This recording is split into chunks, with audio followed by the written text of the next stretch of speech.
یعنی اس طریقے سے آپ خدا کی طرف رجوع کریں گے، اس طریقے سے آپ خدا سے مانگیں گے تو پروردگار آپ کی تمام تر مشکلات کو دور کر دے گا۔ اعوذ باللہ من الشیطان اللعین الرجیم، بسم اللہ الرحمن الرحیم۔ میرے واجب الاحترام مومنین و مومنات، السلام علیکم ورحمۃ اللہ وبرکاتہ۔ مومنین کرام، اگر آپ مشکلات سے تنگ آ چکے ہیں، ایسی پریشانیاں جو ذہن پر بوجھ بن چکی ہیں اور دن بدن پریشانیوں میں اضافہ ہوتا جا رہا ہے، اگر آپ ایسی پریشانیوں میں گھر چکے ہیں تو یہ عمل ایمان و یقین کے ساتھ کریں، پروردگار انشاءاللہ بحق کے ائمہ اہل بیت علیہم السلام آپ کی پریشانیوں کو دور فرمائے گا، مشکلات کو دور کر دے گا۔ عمل کرنے سے پہلے تھوڑا بہت صدقہ دیں گے، چونکہ صدقہ بلاؤں کو ٹالتا ہے۔ یہ عمل کسی عام ہستی کا بتایا ہوا نہیں ہے، کتاب مکارم الاخلاق میں ہے کہ حضرت رسول اکرم صلی اللہ علیہ وآلہ وسلم نے حضرت علی علیہ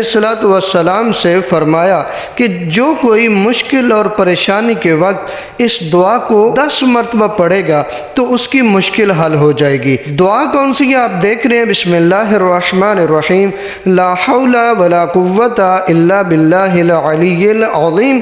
ایاک نعبد و ایاک نستعین برحمتک یا ارحم الراحمین۔ اب یہ دعا کسی عام انسان کی بتائی ہوئی نہیں ہے، نبی اعظم صلی اللہ علیہ وآلہ وسلم کی بتائی ہوئی دعا ہے۔ وہ نبی جس کے بارے میں خداوند متعال فرماتا ہے ما ینطق عن الہوی ان ہوا الا وحی یوحی، کہ میرا نبی جو ہے وہ وحی کے بغیر نطق نہیں کرتا، خدا کے حکم کے بغیر بولتا نہیں ہے۔ تو نبی اعظم نے مولا علی علیہ السلام سے یہ بیان فرمایا کہ جو کوئی مشکل اور پریشانی کے وقت اس دعا کو 10 مرتبہ پڑھے گا، اب دیکھیں نا، زیادہ پڑھنا بھی نہیں، 10 مرتبہ پڑھے گا تو اس کی مشکل حل ہو جائے گی۔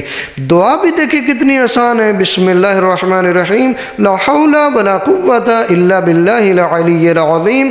ایاک نعبد و ایاک نستعین برحمتک یا ارحم الراحمین، یعنی اللہ کے نام سے جو رحمان و رحیم ہے، نہیں کوئی حرکت و قوت ما سوائے اللہ کے جو بلند مرتبہ صاحب عظمت ہے، ہم تیری ہی عبادت کرتے ہیں اور تجھ سے ہی مدد چاہتے ہیں، ساتھ تیری رحمت کے اے سب سے زیادہ رحم کرنے والے۔ یعنی اس طریقے سے آپ خدا کی طرف رجوع کریں گے، اس طریقے سے آپ خدا سے مانگیں گے تو پروردگار آپ کی تمام تر مشکلات کو دور کر دے گا۔